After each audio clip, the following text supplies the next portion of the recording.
प्यारे विद्यार्थियों, आपके बहुत सारे कमेंट के बाद में इकोनॉमिक्स का सेट वन हिंदी और इंग्लिश वर्जन में देख रहे हैं हम।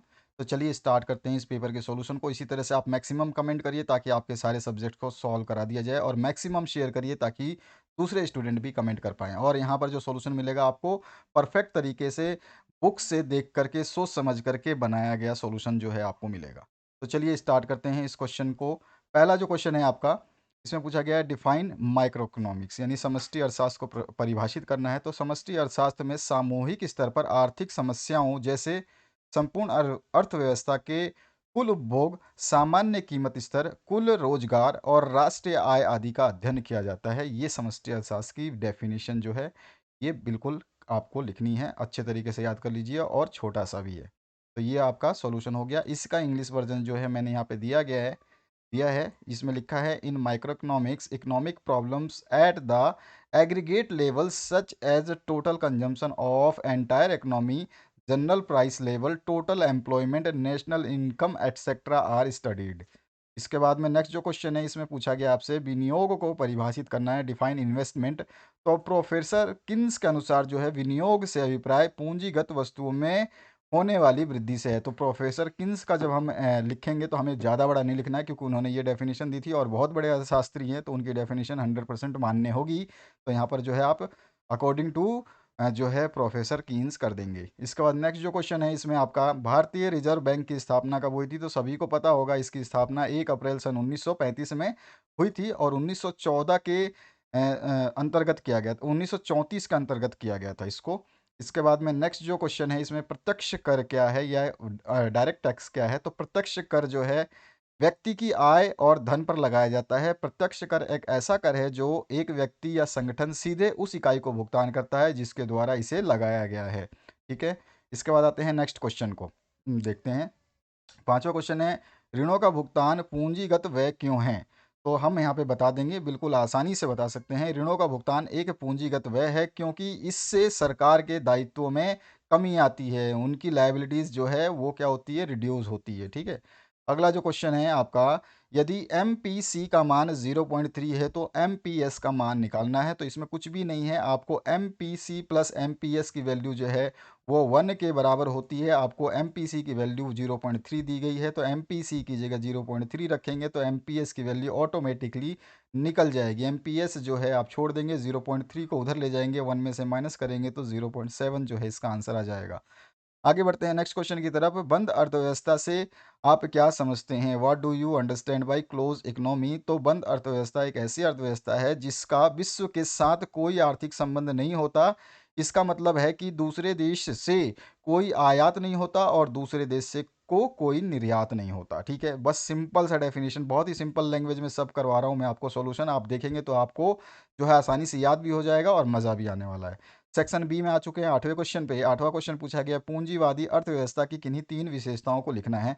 तो 3 विशेषताओं को हम यहाँ पे लिख देते हैं। देखिए, पूंजीवादी यानी कि characteristics of capitalist economy, capitalist economy की जो है विशेषताएं। तो इसमें पहली विशेषता जो है, इसमें निजी संपत्ति होती है। दूसरी जो विशेषता है, उद्यम की स्वतंत्रता होती है, बिजनेस की स्वतंत्रता होती है, और लाभ का उद्देश्य जो है इसमें और भी ज़्यादा होता है। तो देखिए, निजी संपत्ति यह पूंजीवाद की सबसे महत्वपूर्ण विशेषताओं में से एक है, जहां निजी संपत्तियों जैसे कारखानों, मशीनों और उपकरणों का स्वामित्व जो है निजी व्यक्तियों या कंपनियों के पास हो सकता है, यानी कि गवर्नमेंट का इसमें इंटरफेयर नहीं होगा। इसके बाद में उद्यम की स्वतंत्रता, इस प्रणाली के तहत प्रत्येक व्यक्ति को बिना किसी हस्तक्षेप के अपने स्वयं के आर्थिक निर्णय लेने का अधिकार है। यह उपभोक्ता और उत्पादकों दोनों के लिए लागू होता है, यानी कि कंज्यूमर भी, आप भी और मैं भी, दोनों ही इसके लिए स्वतंत्र हैं।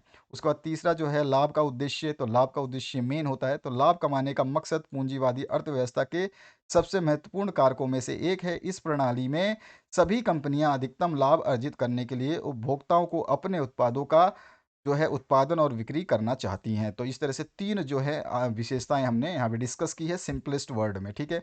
इसी तरह से मैंने यहाँ पे नीचे जो आपको ऊपर बताया जो हिंदी में, इसी को मैंने नीचे यहाँ पे समझाया है आपको इंग्लिश वर्जन में, जो स्टूडेंट इंग्लिश मीडियम से हैं उनके लिए। उसके बाद आते हैं नेक्स्ट क्वेश्चन की तरफ। क्वेश्चन नंबर 9 की बात करते हैं। व्यावसायिक बैंक के किन्हीं 3 कार्यों का उल्लेख करना है। तो वाणिज्य बैंक या व्यावसायिक बैंक उन्हीं को बोलते हैं, सेम ही लैंग्वेज है। कॉमर्शियल बैंक वाणिज्यिक बैंक को ही बोलते हैं। ठीक है। तो व्यवसायी बैंक के कार्य क्या है। पहला कार्य जो है, जमा स्वीकारना। तो बचत बैंक बचत चालू और सावधि जमा के रूप में जमा लेता है और फर्म और व्यक्तियों के से एकत्रित किए गए अधिशेष यानी कि जो उसके पास धन जमा होता है उसको वाणिज्यिक लेन देन की अ, अस्थायी आवश्यकताओं के लिए उधार दिया जाता है। ठीक है, तो एक तो ये जमा स्वीकारता है। दूसरा है ऋण और अग्रिम प्रदान करना। तो बैंक का जो एक अन्य महत्वपूर्ण कार्य है वो उद्यमियों और व्यापारिक लोगों को ऋण और अग्रिम प्रदान करना है और ब्याज एकत्रित करना है। प्रत्येक बैंक के लिए यह लाभ कमाने का प्रथम स्रोत है। उसके बाद जो तीसरा हम लिख सकते हैं इसमें ऋण निर्माण, यानी कि जब किसी ग्राहक को क्रेडिट या ऋण प्रदान किया जाता है तो उन्हें तरल कैश प्रदान नहीं किया जाता, यानी लिक्विड कैश नहीं दिया जाता। सबसे पहले ग्राहक के लिए एक बैंक खाता खोला जाता है और फिर पैसे खाते में स्थानांतरित किए जाते हैं। यह प्रक्रिया बैंक को पैसे बनाने में मदद करती है। तो इस तरह से तीन जो है हम वाणिज्य बैंक के काम लिख सकते हैं। इसके अलावा भी बहुत सारे हैं जो आप अगर और लिखना चाहते हैं तो अपनी मर्जी से आप लिख सकते हैं। इसका फंक्शन जो है मैंने इंग्लिश मीडियम के लिए भी यहाँ पे लिखा हुआ है। आप सारे के सारे जो है फंक्शंस को नोट डाउन कर सकते हैं, आराम से पढ़ सकते हैं, समझ सकते हैं। अगले क्वेश्चन की तरफ मूव करते हैं। अगला जो क्वेश्चन है, मध्यवर्ती वस्तु और अंतिम वस्तुओं में अंतर स्पष्ट करना है। तो देखिए अंतर का आधार जो है वो हमने लिया है और अंतिम वस्तु और मध्यवर्ती वस्तु दोनों को समझाया है। तो देखिए पहले प्रयोग के हिसाब से तो अंतिम वस्तुएं जो है इनका प्रयोग अंतिम रूप से यानी कि उपभोग के लिए होता है और मध्यवर्ती वस्तुएं वो होती हैं जिनको अंतिम उपभोग के लिए तैयार नहीं किया जाता, ये आगे उत्पादन के लिए कच्चे माल के रूप में प्रयोग की जाती हैं। दूसरा जो है इसके अंदर पुनः बिक्री कीमत जो है, ये सामान जो है आपका जिसको हम बोल रहे हैं अंतिम वस्तु, ये सामान जो है बिक्री के लिए नहीं होता, ये अंतिम उपभोग या उपयोग के लिए होता है। और जो आपका इंटरमीडिएट गुड्स है इसमें आपका क्या होता है, इन सामानों को आगे उत्पादन के लिए फिर से बेचा जा सकता है या बेचा जाता है। और उदाहरण के लिए हम दे सकते हैं उपभोक्ता द्वारा अंतिम उपभोग के लिए खरीदी गई चीनी और नमक आदि जो है ये आपका अंतिम उपभोग में आता है। और जो है आप कपड़ा निर्माता जो है कपास जो खरीदता है वो कपड़ा बनाने के लिए खरीदता है, ये इंटरमीडिएट गुड्स में आते हैं। तो इस तरह से सिंपलेस्ट लैंग्वेज में समझा आपने और इसी तरह से आपको याद कर लेना है ताकि आपको आसानी से याद हो जाए। यहाँ पर भी वही चीज़ मैंने बताई है, फाइनल गुड्स और इंटरमीडिएट गुड्स जो हैं उनके डिफरेंस को जो मैंने यहाँ पे समझाया हिंदी में, आपको वही चीज़ मैंने आपको यहाँ पे इंग्लिश में भी समझाया है, यूजेस के ऊपर, फिर आपका रीसेल वैल्यू के ऊपर और उसके बाद में आपका जो है एग्जाम्पल के ऊपर। इसके बाद आते हैं नेक्स्ट क्वेश्चन की तरफ। इसमें 11 नंबर जो क्वेश्चन है, उपभोग की सीमांत प्रवृत्ति क्या है? यह बचत की सीमांत प्रवृत्ति से किस प्रकार संबंधित है? तो बहुत ही आसान है ये भी। उपभोग की जो सीमांत प्रवृत्ति आय में परिवर्तन के प्रत्येक 1 रुपए के लिए उपभोग में प्रतिशत परिवर्तन को दर्शाती है। बहुत ही सिंपल सी लैंग्वेज में आपको बताया है मैंने। उपभोग की सीमांत प्रवृत्ति आय में परिवर्तन के प्रत्येक 1 रुपए के लिए उपभोग में प्रतिशत परिवर्तन को दर्शाती है। ठीक है, यहाँ पर मैंने इसको इंग्लिश में लिखा है। जो इंग्लिश मीडियम के स्टूडेंट हैं वो यहाँ पर बता देंगे उपभोग की सीमांत प्रवृत्ति जो है क्या है। इसके बाद में ये बचत की सीमांत प्रवृत्ति से किस प्रकार प्रकार संबंधित है। तो देखिए जो आपकी एमपीसी है यानी सीमांत उपभोग प्रवृत्ति तथा सीमांत बचत यानी एमपीएस के संबंध को यहाँ पे हमने दर्शाया है, जो कि आपका पहला जो है रूल होता है एमपीसी होता है डेल सी अपॉन में डेल वाई, जहाँ पे डेल सी है चेंज इन कंजम्पशन यानी कि उपभोग में परिवर्तन और डेल वाई जो है आपको रिप्रेजेंट करता है चेंज इन इनकम या आय में परिवर्तन। ठीक है, और जो है डेल एस ये प्रदर्शित करता है चेंज इन सेविंग यानी बचत में परिवर्तन। तो तीनों को मैंने यहाँ पे डिफाइन कर दिया कि तीनों क्या चीज़ बताती हैं। पहले तो ये आपको पता होना चाहिए और आपको अच्छी तरह से पता भी होगा, बाई चांस भूल गए होंगे तो अलग बात है। तो एम पी सी जो है डेल सी अपॉन में डेल वाई होता है और एम पी एस का फॉर्मूला जो होता है डेल एस अपॉन में डेल वाई होता है। यानी कि यहाँ पर जो है कंजम्पशन में चेंज यानी कि उपभोग में परिवर्तन बटे में आय में परिवर्तन और यहाँ पर बचत में परिवर्तन बटे में आय में परिवर्तन। ठीक है, ये हो गया आपका फॉर्मूला। अब इन दोनों फॉर्मूलों से हम देखते हैं आगे। हम जानते हैं कि जो डेल वाई आय में परिवर्तन होता है ये उपभोग में परिवर्तन प्लस में बचत में परिवर्तन के बराबर होता है। ये वाला फॉर्मूला हमें याद रखना है और ये भी फॉर्मूले याद रखने हैं। अब हम जानते हैं कि एम पी सी प्लस में एम पी एस अगर दोनों को ऐड करें तो हमारा del C upon del Y ये जो रहा del C plus del Y और अपॉन में प्लस में आपका डेल एस अपॉन में डेल वाई। ठीक है, M P S plus M P C जो दोनों को जोड़ा हमने और इसका एलसीएम लिया तो डेल वाई जो है नीचे आ गया एलसीएम में और फिर हमने मैथमेटिकली इसको डेल सी प्लस में डेल एस कर दिया और डेल सी अपॉन में डेल एस। अभी अभी मैंने बताया कि ये वाई के बराबर होता है, यहाँ पे लिखा है डेल सी प्लस में डेल एस बराबर डेल वाई। तो यहाँ पे हमने इसको डेल वाई के बराबर लिख दिया और नीचे डेल वाई था ही, तो दोनों कट जाएंगे तो हमारे पास आ जाएगी वैल्यू 1। ठीक है ना। तो यानी कि हमने क्या देखा कि M P C plus M P S बराबर क्या होता है 1। तो यहाँ पे हमने लिख दिया, इसलिए M P C plus M P S बराबर 1। तो ये हमें जो है संबंध बताना था, 3 लाइनों में आराम से आप बता सकते हैं आसानी से। इसके बाद आते हैं इसका इंग्लिश वर्जन जो है, जो स्टूडेंट इंग्लिश में लिखना चाहते हैं उनके लिए भी मैंने बनाया है यहाँ पे। तो वही चीज़ जो मैंने ऊपर समझाई वही चीज़ यहाँ पे नीचे लिखी गई है, बिल्कुल सेम टू सेम, बस लैंग्वेज को चेंज किया गया है यहाँ पे। तो यहाँ पर जो है आप इसको देख सकते हैं, और लास्ट में फाइनल आंसर जो है आपका M P C plus M P S equals to 1 आ जाएगा। आगे बढ़ते हैं 12वें क्वेश्चन पे।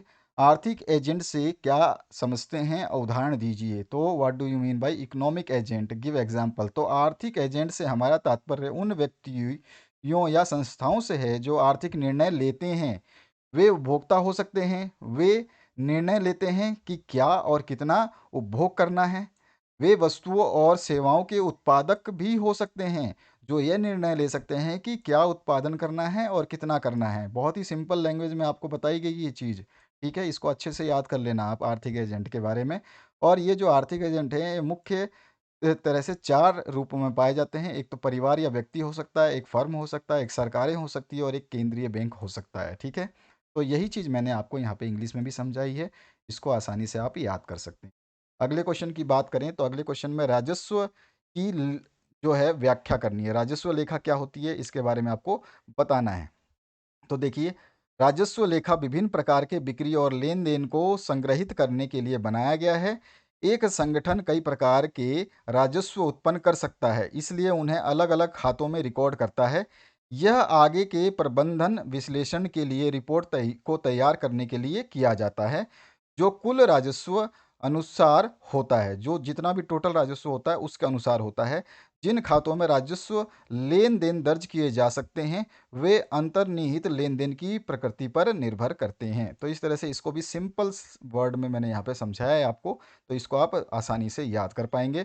और यहाँ पर जो है इसका इंग्लिश वर्जन, जो इंग्लिश में स्टूडेंट चाहते हैं वो इंग्लिश में यहाँ से नोट कर सकते हैं। अगले क्वेश्चन की बात करें तो यहाँ पर जो है खुली अर्थव्यवस्था को उदाहरण से ही समझाना है। पहले हमने बंद समझा था, अब खुली। तो जो बंद समझ में आ गया तो खुली ऑटोमेटिक समझ में आ जाएगी। बंद में जो नहीं होता था वो खुली में होता है, बस इतना ही फर्क है। तो यहाँ पे देखिए, खुली अर्थव्यवस्था एक ऐसी अर्थव्यवस्था है जिससे बाकी दुनिया के साथ आर्थिक संबंध स्थापित किया जाता है, और इस खुली अर्थव्यवस्था में अन्य देशों के साथ वस्तुओं और सेवाओं का आयात और निर्वात निर्यात जो है संभव है, जिसमें कम बाधाएं और या तो कोई बाधाएं नहीं होती है। तो कम बाधाएं होती हैं या फिर कोई बाधा नहीं होती। जैसे कि भारत अमेरिका से लोहा इस्पात आयात करना एक खुली अर्थव्यवस्था का उदाहरण है, और यही दर्शाता है। तो एग्जाम्पल हमने दे दिया इसमें। तो इस तरह से हम सिंपलेस्ट लैंग्वेज में एग्जाम्पल के साथ में इसको एक्सप्लेन कर जाएंगे।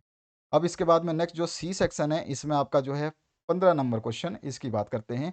राष्ट्रीय आय की गणना उत्पाद विधि का वर्णन करना है। आपको राष्ट्रीय आय की गणना की उत्पाद विधि का वर्णन करना है, यानी कि आपको कौन सा नेशनल इनकम प्रोड्यूस करना है, किससे, प्रोडक्ट मेथड से। तो देखिए, राष्ट्रीय आय की गणना जो है हम 4 चरण में करेंगे। पहला चरण जो है उत्पादक इकाइयों की पहचान और वर्गीकरण होता है। इसमें इसमें क्या होता है, घरेलू अर्थव्यवस्था में सभी उत्पादक इकाइयों की पहचान करें और उन्हें प्राथमिक, मध्य और तृतीयक क्षेत्रक में वर्गीकृत करें। दूसरा जो चरण है, प्रत्येक क्षेत्र के सकल मूल्य वृद्धि का अनुमान लगाना। ठीक है, प्रत्येक क्षेत्र के सकल मूल्य वृद्धि का अनुमान लगाया जाता है। इसमें क्या होता है, सकल मूल्य वृद्धि जीवीए जो होता है वो उत्पादन का मूल्य माइनस मध्यवर्ती खपत या जो है आपका उपभोग जो है उसको घटा देते हैं। तीसरे चरण में क्या होता है, जीडीपी का अनुमान लगाया जाता है। फिर अर्थव्यवस्था के सकल घरेलू उत्पाद प्राप्त करने के लिए तीनों क्षेत्रों यानी प्राथमिक, मध्य, माध्यमिक और तृतीयक के जीवीए को जोड़ा जाता है, यानी कि जोड़ें। ठीक है, ये तीसरा स्टेप होता है। और उसके बाद में चौथे चरण में क्या करते हैं, राष्ट्रीय आय का अनुमान लगा दिया जाता है।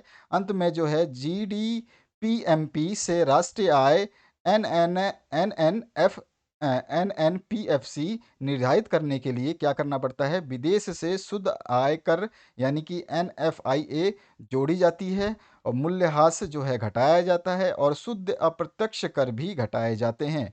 तो इस तरह से एक सूत्र बनता है जो लास्ट में लिख देंगे, एनएनपीएफसी बराबर हो जाएगा जीडीपीएमपी माइनस मूल्यह्रास प्लस में विदेशों से शुद्ध आय माइनस में अप्रत्यक्ष कर प्लस में सब्सिडी।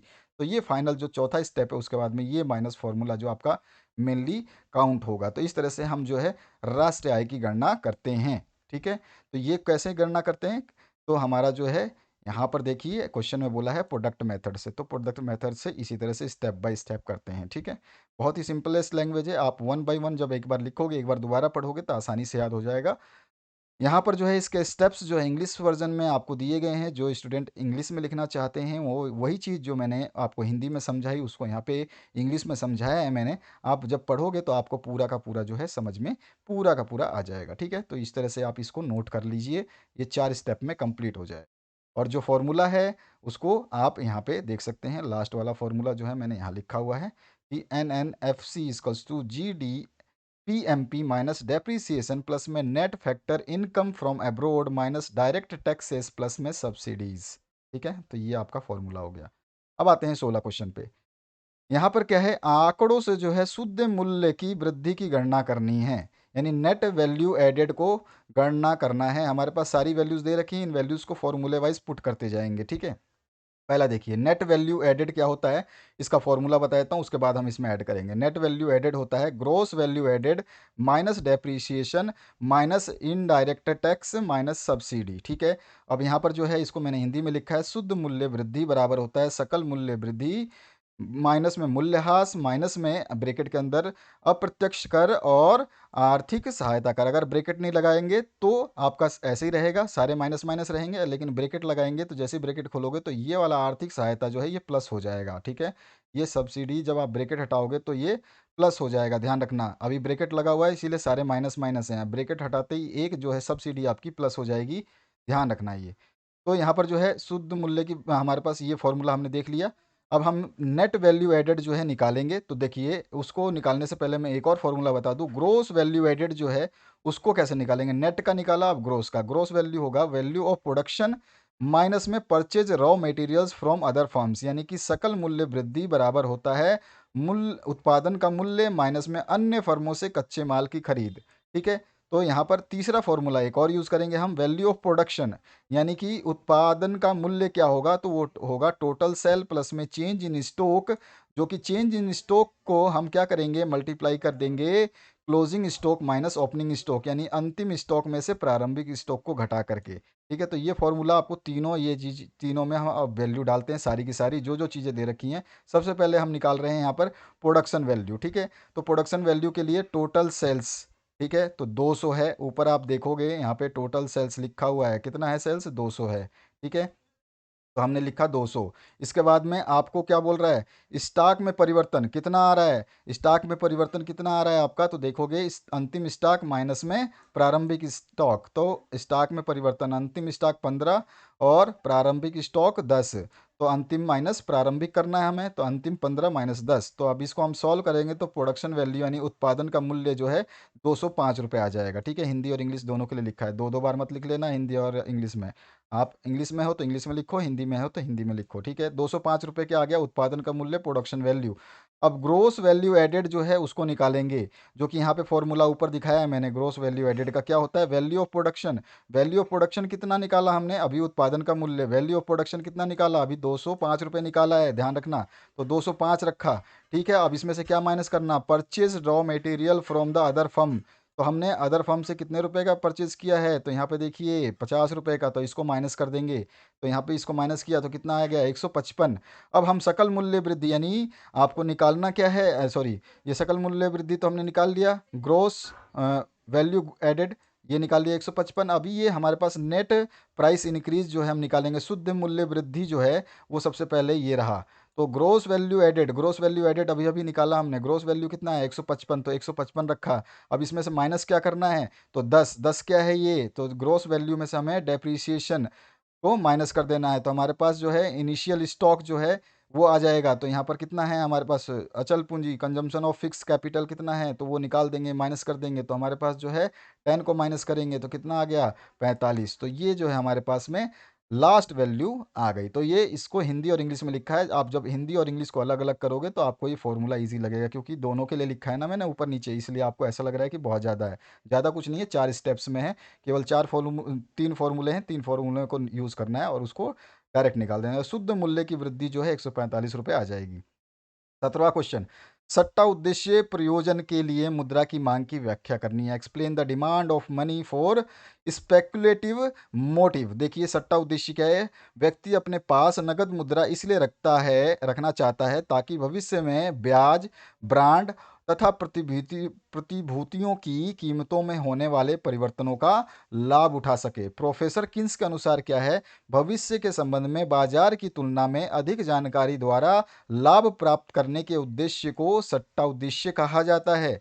और व्यक्ति सट्टा उद्देश्य के अंदर नगद मुद्रा की मांग इस इच्छा से करता है जिससे व्यक्ति बॉन्डों यानी बॉन्ड जो होते हैं ना, बॉन्डों आदि की कीमतों में होने वाले परिवर्तनों का लाभ उठा सके। सट्टा उद्देश्य के लिए रखी जाने वाली नगद मुद्रा की मात्रा ब्याज की दर पर निर्भर करती है। बांड की कीमतों तथा ब्याज की दर में विपरीत संबंध पाया जाता है। कम बांड की कीमतें ऊंची ब्याज दरों को तथा ऊंची बॉन्ड की कीमतें कम ब्याज दरों को प्रकट करती हैं।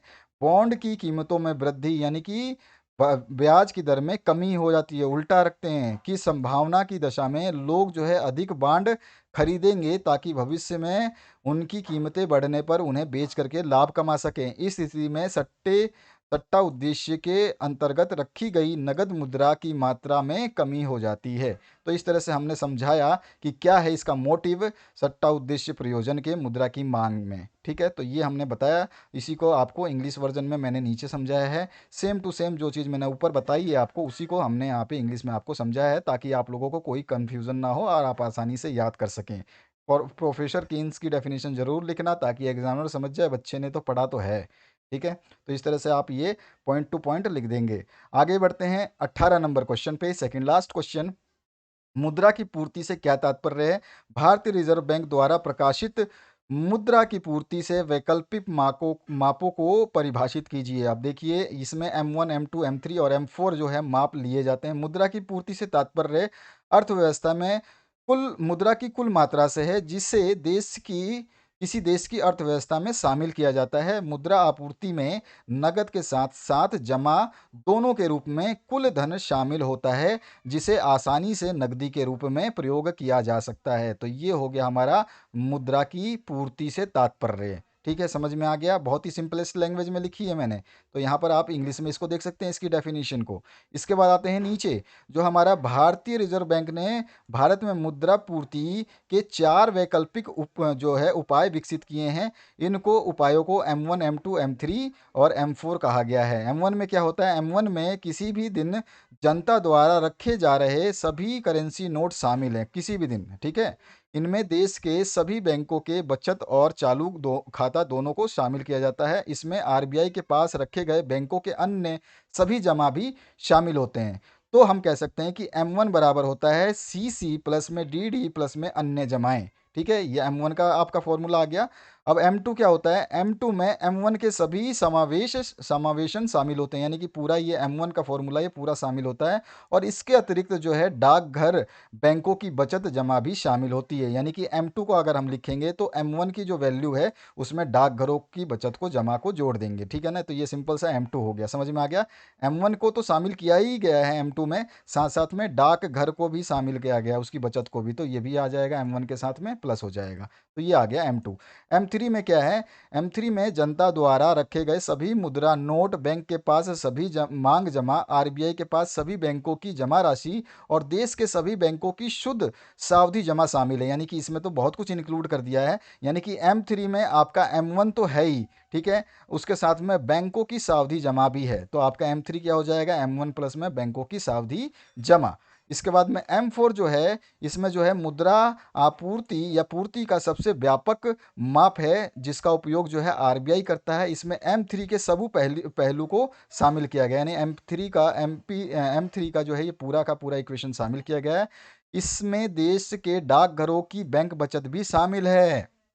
ठीक है, यानी कि M3 तो शामिल है, साथ साथ में उसके साथ में डाकघरों की बैंक भी शामिल है, बचत भी शामिल है। इन सभी के में बचत जो है कम तरल माप है। ठीक है, यह उन सभी में सबसे कम तरल माप है, यानी लिक्विड माप है ये। तो यहाँ पर कम लिक्विड माप है, तो हमारा जो M4 है वो हो जाएगा M3, जो ये था ही, और साथ साथ में डाकघरों की बचत शामिल होती है, तो डाकघर की बचत इसमें शामिल हो जाएगी। तो इस तरह से M1, M2, M3 और M4 को जो हम डिफाइन करते जाएंगे। यही जो है तरीका रिजर्व बैंक अपनाती है, ठीक है। उसने यही 4 फॉर्मूले विकसित किए हैं या 4 स्टेजेस विकसित किए हैं, ठीक है। इसको हमने यहाँ पे इंग्लिश में समझा, हिंदी में समझा, अब यहाँ पर इसको इंग्लिश में उसी तरह से आप समझ सकते हैं। हर चीज़ वहाँ पे आपको बताई गई है, जैसे मैंने आपको हिंदी में एक्सप्लेन किया वहीं यहाँ पर इंग्लिश में, क्योंकि अगर मैं हिंदी और इंग्लिश में दोनों में बताऊँगा तो वीडियो बहुत लंबी हो जानी है और फिर आप दुखी हो जाओगे, उससे कोई फ़ायदा नहीं होगा। तो एक चीज़ मैं हिंदी में समझा दूंगा तो इंग्लिश में आपको ऑटोमेटिकली समझ में आ जाएगा। M2 और M3 और M4 के वैल्यूज़ को जब आप यहाँ पे जो है इस पैराग्राफ से नोट करेगा कि कैसे कैसे क्या होता है, ठीक है। बहुत ही छोटे छोटे लैंग्वेज में हमने समझाया है आपको। अब आते हैं अंतिम प्रश्न जो है, किसी रेखा में पैरामेट्रिक शिफ्ट की व्याख्या जो है चित्र की सहायता से करनी है। एक्सप्लेन करना है स्ट्रेट लाइन विद ग्राफ, क्या पैरामेट्रिक शिफ्ट। तो बहुत ही सिंपल है। सबसे पहले यहाँ पे ग्राफ पे आ जाइए।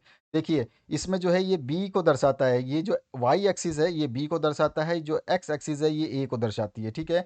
और जो ये दोनों का पॉइंट, जो दोनों रेखाएं मिल रही हैं ना, इस पॉइंट पे जो इंटरसेक्ट कर रही हैं ये वाई एक्सिस को, ये ई को दर्शाता है। ई फॉर एलिफेंट, ठीक है, ई को। और यहाँ पर जो है आपका जो स्लोप है, यानी इन दोनों के बीच में कितना ढाल है, इस ढाल को जो है एम दर्शाता है। तो आपने ये चीज़ तो समझ ली। अब चलिए आगे बढ़ते हैं इसके सॉल्यूशन की तरफ।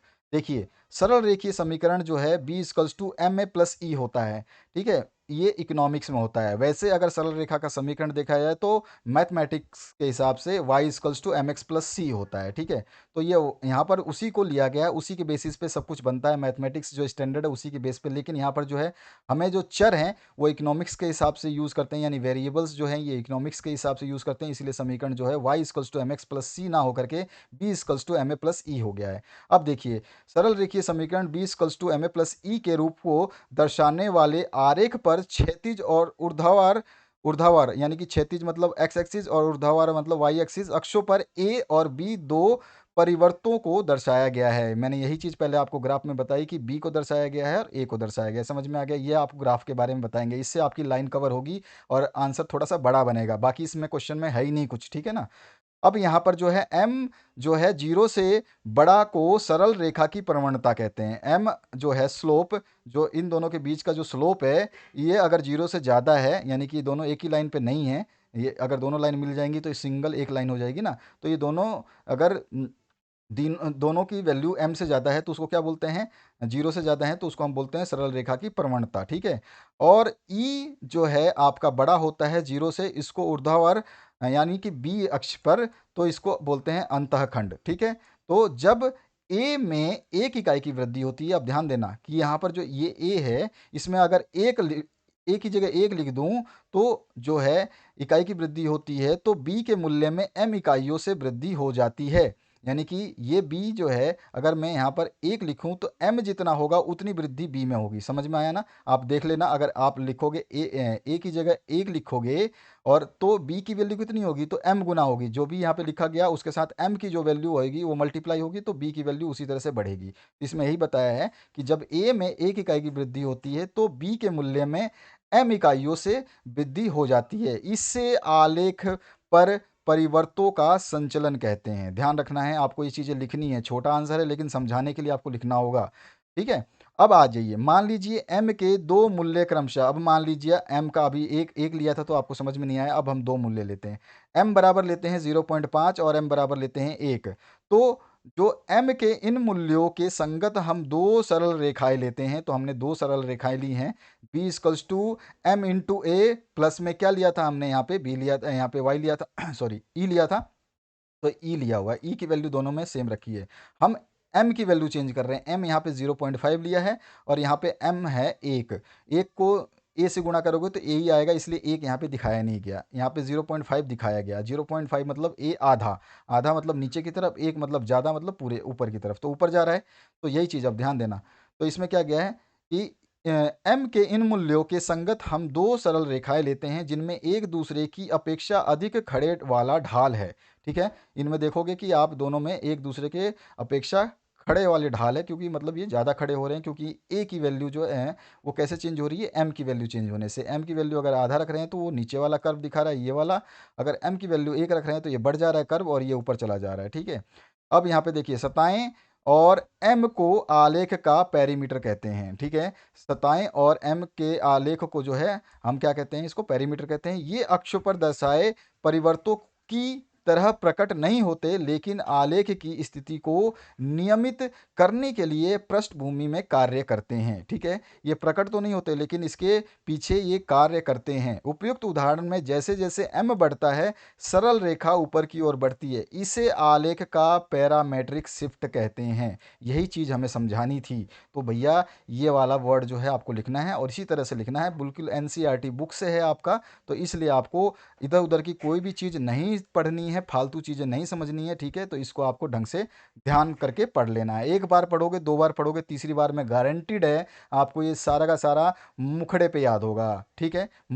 तो आगे देखिए, अब ये स्लोप जो है आप बना देंगे। इसमें वैल्यू जो है हम ले लेंगे एक्स एक्सिस पे, यानी कि ए वाली वैल्यू, और वाई एक्सिस पे यहाँ पर जो है किस हमने क्या लिया है, दो पे क्यों दिखाया है, तो दो पे हमने इसलिए दिखाया है क्योंकि यहाँ पर क्या लिया है हमने, ई के वैल्यू दो ली है। और मैंने बताया था कि ई क्या होता है, तो दोनों जब वाई एक्सिस को जहाँ काटते हैं वो ई होता है।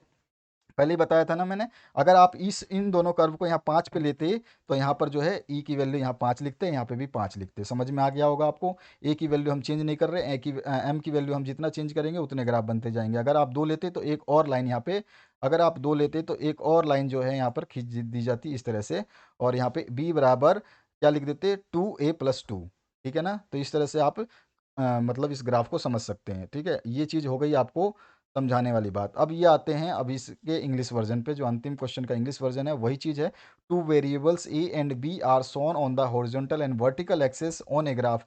देखिए, इकोनॉमिक्स हो चाहे कोई भी सब्जेक्ट हो, इंग्लिश का लैंग्वेज थोड़ा सा सुलभ होता है, क्योंकि कई वर्ड्स जो हिंदी में होते हैं वो आप समझ नहीं पाते, या समझते हैं लेकिन हर कोई नहीं समझता। जैसे कि आप देख सकते हैं इसमें वेरिएबल्स की बात करें तो यहाँ पे चर बोलते हैं इसको हिंदी में। अब हिंदी में चर क्या होता है तो पता नहीं सोचेंगे कोई लोग, वेरिएबल्स बोलोगे तो शायद जिसको पता होगा वेरिएबल तो समझ जाएगा, ठीक है। तो वेरिएबल्स क्या होते हैं आपके, जो चर होते हैं। तो ए और बी क्या है, चर है। ये चर क्या है, मतलब कि इनकी मान में चेंजेस होते हैं। ए और बी जो है इनके मानों में चेंज होते हैं, इसमें भी चेंज होता है और आपका बी में भी चेंज होता है और ए में भी चेंज होता है, ठीक है। ए में चेंज करोगे तो बी चेंज होगा, बी में चेंज करोगे तो भी चेंज होगा। तो ये ए और बी क्या है, वेरिएबल है, जो कि आपका क्या दिखा रहे हैं, हॉरिजॉन्टल और वर्टिकल लाइन के एक्सिस को ग्राफ में शो कर रहे हैं, ठीक है। ये सिंपल लाइन की equation B equals to M A plus E को, ठीक है। तो इस तरह से आप देख सकते हो बी और ए को।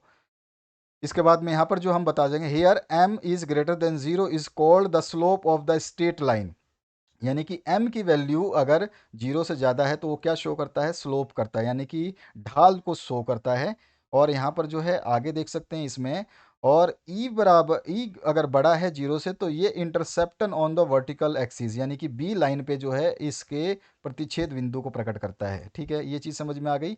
अब व्हेन ए जो है उसको इंक्रीज करते हैं एक यूनिट से, तो बी जो है इंक्रीज हो जाता है एम यूनिट से, क्योंकि आपका इक्वेशन जो है क्या है, यहाँ पे इक्वेशन देखिए, यहाँ पे अगर ए की वैल्यू जो है क्या रखते हो, एक रखते हो, तो ये बी जो है कितना सरकेगा, एम यूनिट के बराबर। जितना भी एम की वैल्यू होगी तो एम यूनिट के बराबर सरकेगा। This is called the movement of variable on the graph, ठीक है। अब इसी को हमने हिंदी में देखा था, तो इसको क्या बोले थे, इसे कहते हैं परिवर्तों का संचलन, ठीक है। अब हिंदी में देखिए कितना अलग है, आपका इंग्लिश में कितना सिंपल है, जैसे कि यहाँ पे movement of variable on graph. अब इसी तरह से फिर आगे बता देंगे, let two value of M B. अब एम की दो वैल्यू मानते हैं 0.5 और एक, respectively corresponding to these values M we take two straight lines. अब इस m की वैल्यू के लिए दो स्ट्रेट लाइन हो जाएगी, एक m के लिए 0.5 के लिए और एक आपका 1 के लिए। तो यहाँ पर दिखाया गया यही चीज़, यहाँ पे एक तो 0.5 m लिया है हमने और एक एक लिया है, तो यहाँ पे एक मल्टीप्लाई किया है, तो m की वैल्यू एक रखोगे तो a ही होगा। और इस तरह से फिर इस ग्राफ के बारे में हमने बताया है। तो यहाँ पर जो है these entities M are called parameters of graph. ये जो एंटिटीज है एम की जो वैल्यूज ले रखी है हमने, इसको क्या बोल रहे हैं, parameter of graph. These do not appear like a variable shown on the axis. ये दिखाई तो नहीं देते हैं, but act in the background to regulate the position of the graph. ये ग्राफ की स्थिति को जो है संभालते हैं, लेकिन स्पष्ट हमें ये नहीं दिखाई देते। In the above example as M increases, जैसे जैसे एम को बढ़ाते हैं, the straight line moves upward, straight line जो है ऊपर की तरफ सरकती जाती है। This is called the parametric shift of the graph. तो इस तरह से आपका ये सॉल्यूशन हुआ कंप्लीट। तो आशा करता हूँ इस वीडियो को देख करके आपको लाभ मिलेगा और आपने दूसरे सॉल्यूशंस के लिए ज़रूर कमेंट करेंगे। मैक्सिमम शेयर करिए, मैक्सिमम कमेंट करिए ताकि आपके सॉल्यूशंस को जल्द से जल्द अपलोड किया जाए। Thank you very much, have a good day.